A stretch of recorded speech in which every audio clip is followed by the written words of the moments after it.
À la page 63 du chapitre 27 de mes notes de cours, on va résoudre une première situation dans la section 1.5 de Séguin qui discute du champ électrique là, généré par plusieurs particules. La situation 1, et on va inclure avec la question instantanée 1, s'intitule une superposition en une dimension, donc on peut en prendre connaissance à la page 43 de Séguin et concernant la question instantanée également à la page 44 de Séguin. Donc arrêtez la vidéo, allez prendre connaissance là, de ce qui nous est demandé à cet endroit-là. En deuxième lecture, on va identifier nos données. Donc, c'est un problème qui va se résoudre en une dimension. C'est trois particules qui sont sur une ligne. Nous autres, on va les mettre sur l'axe des X quand on est en une dimension. Faudrait, je pense, à le transformer sous forme d'un tableau. Là, vous allez voir, je répète souvent l'indice A, B et C pour les trois particules puis les mêmes données.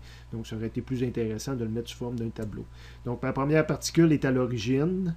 On nous donne sa charge qui est de 0,2 microcoulomb. On nous donne la deuxième particule qui est située à 2 mètres. On nous donne sa charge qui est de moins 1 microcoulomb. La troisième particule est située à 5 mètres. Sa charge est 0,5 microcoulomb. Et on nous demande de trouver les trois forces s'exerçant sur ces trois particules-là, FEA, FEB, FEC, en newton. Puis à la question instantanée 1, on nous demande de calculer le champ électrique résultant sur la particule C. J'ai oublié de le rajouter ici, mais de toute façon, c'est un calcul intermédiaire que j'effectue pour réussir à trouver mes trois forces. Fait qu'il est inclus dans le développement du problème. Et je comprends pas trop, mais on nous demande de trouver la force électrique en C, puis il me semble qu'on me l'avait déjà demandé au début du problème.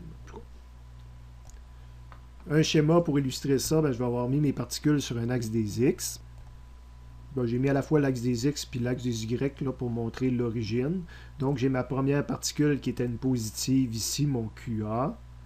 J'ai ma deuxième particule XB qui est à 2 mètres, qui va être ici, qui est une négative. Puis j'ai ma troisième particule qui est ici, qui est une positive, qui est QC. J'ai mis le grosseur relative là, pour montrer lequel qui peut prendre le dessus sur les autres en termes de charge électrique. Donc mes 6 premières variables sont déjà illustrées. Quelqu'un pourrait me dire, vous n'avez pas montré XA, XB, XC, mais par le système d'axe, je me trouve à les montrer. En plus, je suis supposé les avoir mis relativement à l'échelle.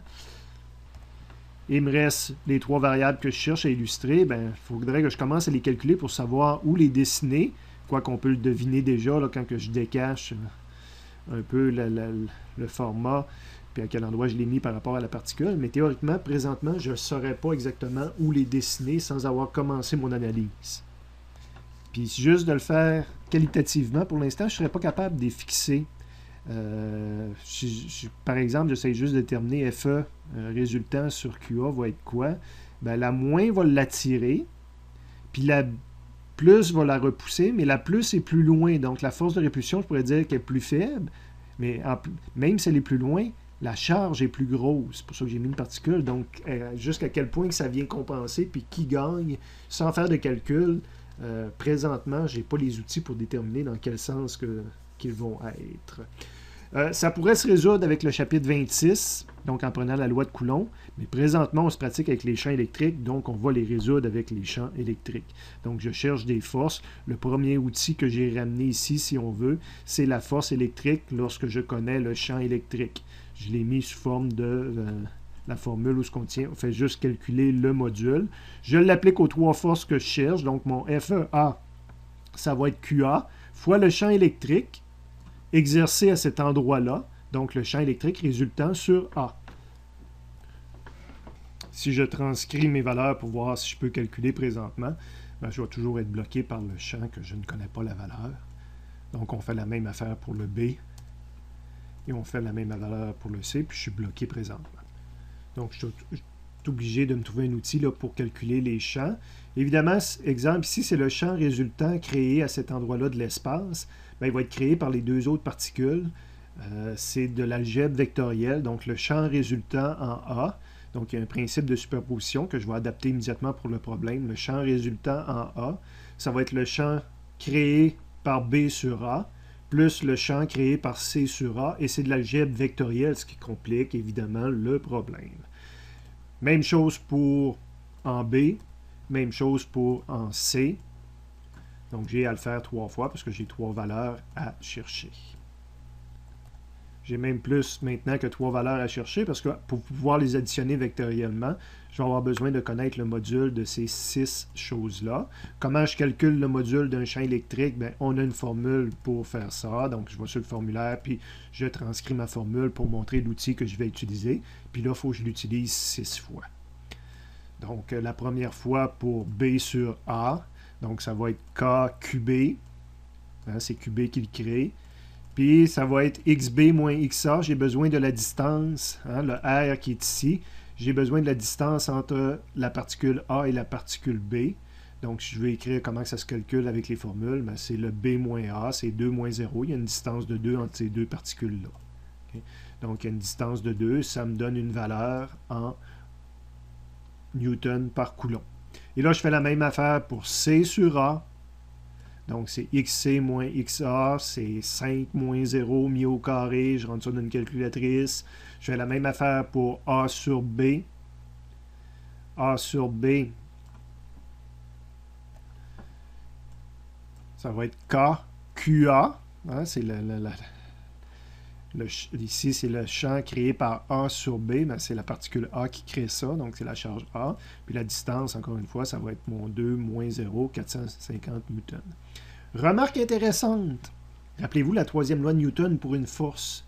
Force B sur A, puis force A sur B. La troisième loi de Newton nous aurait dit que c'est le même module. Mais là, ce ne sont pas des forces. Hein? Donc, la troisième loi de Newton ne s'applique pas, même si j'inverse mes indices ici. Là. Donc, la troisième loi de Newton, c'est une loi qui s'applique aux forces. Donc, je n'ai pas le même module à cet endroit-là. On continue, j'ai besoin de C sur B, celle-ci. Donc, j'applique ma formule. C'est QC qui crée le champ maintenant. Puis c'est XC moins XB, donc l'équivalent du 5 moins 2. Et ça me donne une valeur. A sur C, même chose. Donc, créé par A, puis C moins A, donc le 5 moins 0. Puis B sur C, donc créé par B. C moins... Oups, une petite erreur ici.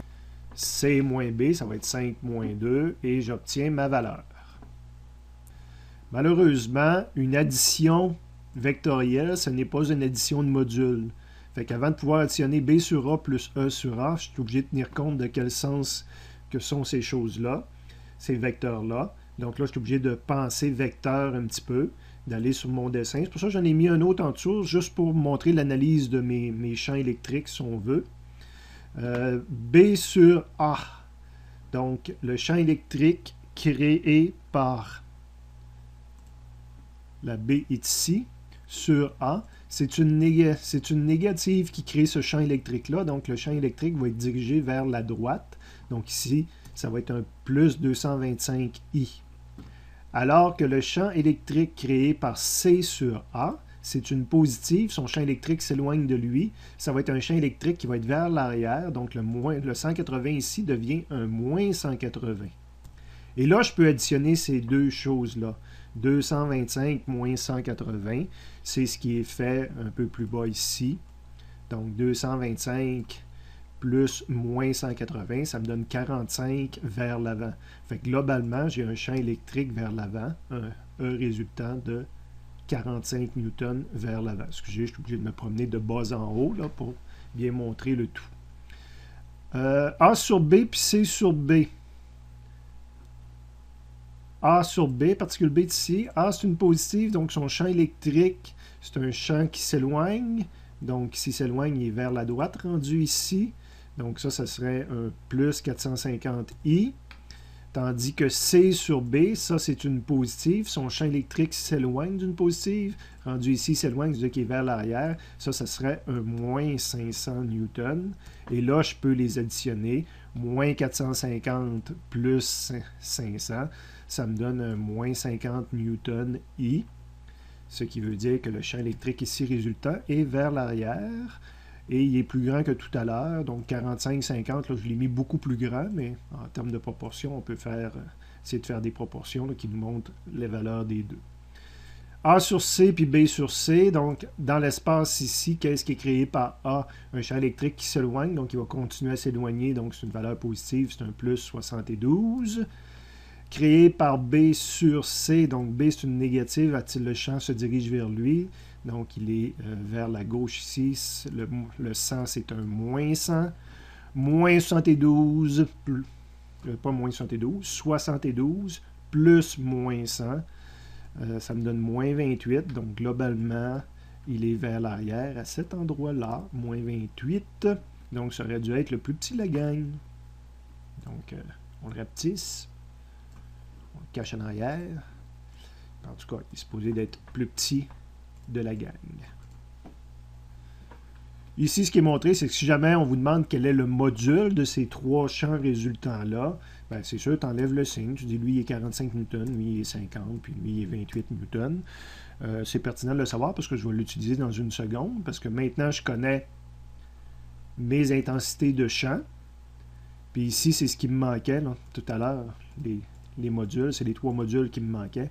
Donc, il me reste juste à ramener ça dans la formule 1. C'est ce qui est fait à la fin. Donc, FEA, c'est mon 0.2 microcoulomb en valeur absolue fois 45, puis ça me donne ma valeur en newton. FEB, ben, c'est mon moins 0.1, mais il est en valeur absolue, fois le 50 newton qui est ici, ça me donne ma valeur. Et finalement, ici, c'est des newtons par coulomb, hein? Erreur. On va le corriger dans une seconde. FEC, c'est ma valeur en coulomb, fois 28 newtons par coulomb, puis ça me donne une valeur en newton. Et voilà, ma correction est faite à cet endroit-là.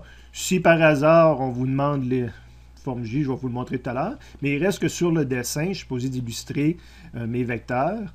Donc, ici, j'ai un champ vers l'avant sur une particule qui est positive. Donc, il n'y a pas d'inversion de FE, globalement. FEB, le champ vers l'arrière sur une particule négative. Donc, inversion de FE, il est dans ce sens-là. Puis FEC, c'est une particule positive versus un champ qui est comme ça, donc pas d'inversion. Mon FE est comme ça. Toute proportion gardée, est-ce que je les ai fait de la bonne longueur? 9 fois 10 à la moins 6, 5 fois 10 à la moins 6, puis 1.4. Donc le plus long, le deuxième, le troisième, toute proportion gardée, semble avoir les bonnes longueurs. J'en ai deux vers l'avant puis un vers l'arrière, donc je veux décrire sous forme de vecteur. Je les ai faits ici. Donc, l'aspect vectoriel de la chose, je ne me suis pas demandé. Donc là, je garde mon signe. Je garde, c'est un vecteur, donc je garde le signe aussi qu'on avait ici, 45, moins 50, moins 28. Donc, plus par plus, ça me donne un plus. Le vecteur est effectivement vers l'avant. Une moins multipliée par un moins, ça donne un plus. Ce vecteur B-là aussi est vers l'avant. Regardez en haut sur le dessin. Puis C, ben, c'est une plus multipliée par une moins, ça me donne une moins. Ben, c'est la seule que le vecteur est vers l'arrière. Donc l'algèbre vectorielle est respectée du début à la fin.